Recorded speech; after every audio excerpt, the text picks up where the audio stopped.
Yes, love? Patapos na ako dito sa project ko. Deadline is on Friday, which is 2 days from now. Gusto ko kasi mag-early pass, so wala na akong poproblemahin. Bakit, love? May kailangan ka ba? Oh, ano yun? May gusto ka ba? Sabihin mo lang. Gusto mo na matulog? Sure, why not? Inayos ko naman na yung higaan. Kakapalit ko lang ng mga bedsheets doon, so alam kong magugustuhan mo yung matulog doon. What do you mean na hindi ganun yung gusto mo? Ano ba talaga ang gusto mo, love? Sabihin mo na. Huwag ka nang mahiya, it's okay. No, love. Hindi naman ako ganun ka-busy. Patapos na din naman ako dito. If you want something, pwede kong tapusin to bukas if you want. Yes, love. Sure na sure ako. No, ano ka ba? Hindi ako magagalit, love. Ano nga ang gusto mo? If you think na magagalit ako dahil madidelay yung project ko, hindi ganun. Like I said, 2 days pa ang deadline nito. And I'm almost done. Pwede ko naman i-continue tomorrow.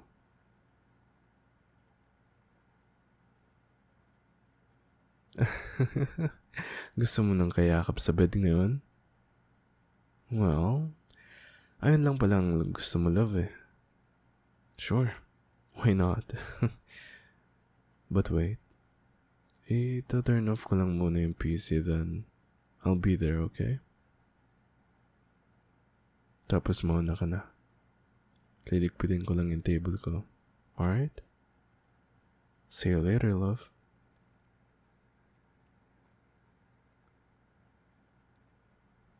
Hoy, patulog ka na ba? Kakarating ko lang at parang tulog ka na. Hindi, joke lang. Ito na, tatabi na sa'yo. Patulog ka na ba talaga? Sure ka? Sige. Tara dito. Diba? Gusto mo ko kayakap?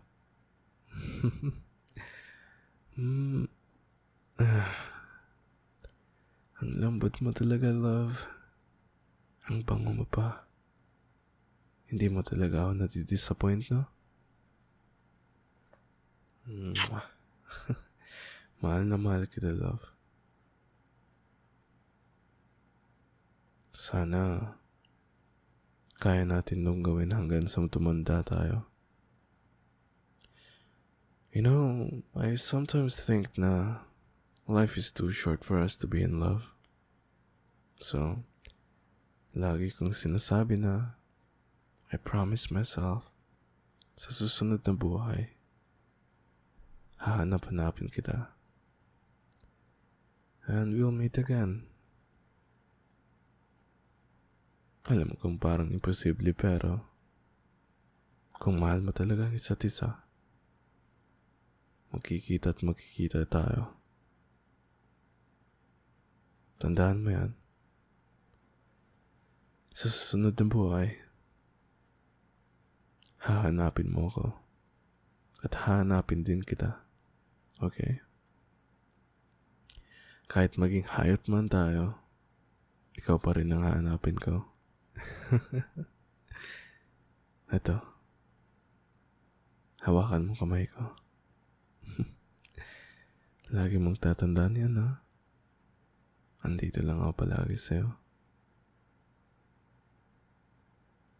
Alam mo, nahihiya ka pa kanina magtanong kung pwede mo ba akong katabihan.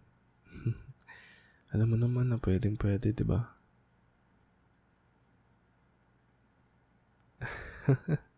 Ngiti mo, love, oh. Cute mo talagang ngumiti. Uy, nagtatago ka na naman sa unan. Patingin nga ng ngiti mo. Ang ganda-ganda tapos tinatago. Ano ka ba? May tanong nga pala, love. Nung first sight mo sa akin sa school, ano ba talaga na feel mo? Did you just see me as a friend lang? You want me to go first ba?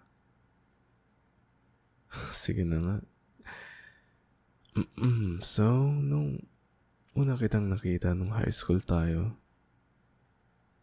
I really promised myself na ikaw na sa uli.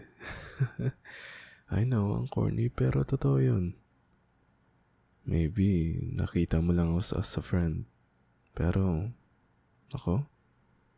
Hindi. Nakita ko na talaga na magiging girlfriend kita. Ang cute nga nung nagbibigay pa ako ng hint sa'yo eh. Nung sinasabi ko na may crush ako at nagbibigay ako ng hints pero alam naman nating dalawa na ikaw yung crush ko. Pero go with the flow ka pa rin. So yun nga. Nung first sights ko sa'yo, I immediately fell in love. And I felt true love for the first time.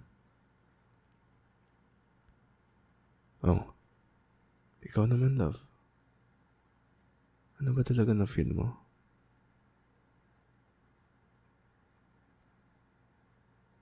Halos same lang din?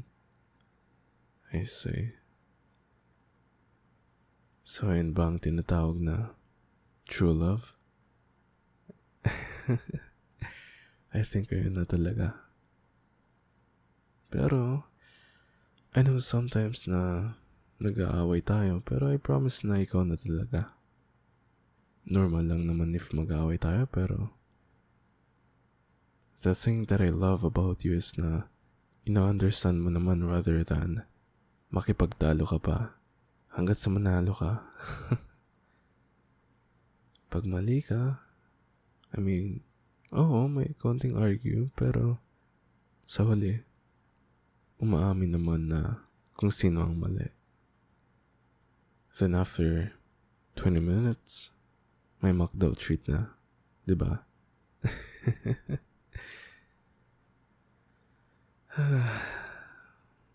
Ang sarap mo. Oh, ang ganda mo talaga, love. Huh? What? Huh? What do you mean? Wala akong sinabi, ano ba? Nagmumuni-muni ka lang siguro. Wala nga. Ano ka ba? Pipilitin mo pa eh. You're really cute. Alam mo ba na I'm really happy na we met? Last time I remembered myself prior na naging tayo, I was really alone. Or lonely, perhaps. Wala akong taong mapagsandalan. Not even my friends. Like, gustong-gusto ko talaga ng isang tao na pwede kong sabihin ng problema. Or mapagsandalan if hindi ko na kaya. And I thought to myself na parang it's too late na. Like, wala na akong pangako na mangyayari yun. So I just forget about it. But still, I still felt na I needed one. Ayun yung time na nakita kita then. Nung nag-small talks tayo, naramdaman ko talaga ang comfort pag nag-uusap tayo. Di ko na feel na magiging special ang mga sinasabi ko. Like kahit anong story interest ka. I'm so happy that ayoko nang mawala ka. So I promised myself na maging sayo ako. Then, nauna tayo na. Every morning I thank God for having you. Kasi hindi ko talaga makita sarili ko nang wala ka. I promise. Anyway, tingin ko antok ka na, love. So ano? Tulog na tayo? Sige. Tara dito, yakapin mo ko habang natutulog tayo. Kahit na alam naman natin na pagising natin magkaiwalay na tayo sa higaan. Dahil ang likot-likot mo. Anyway, good night, love. I love you.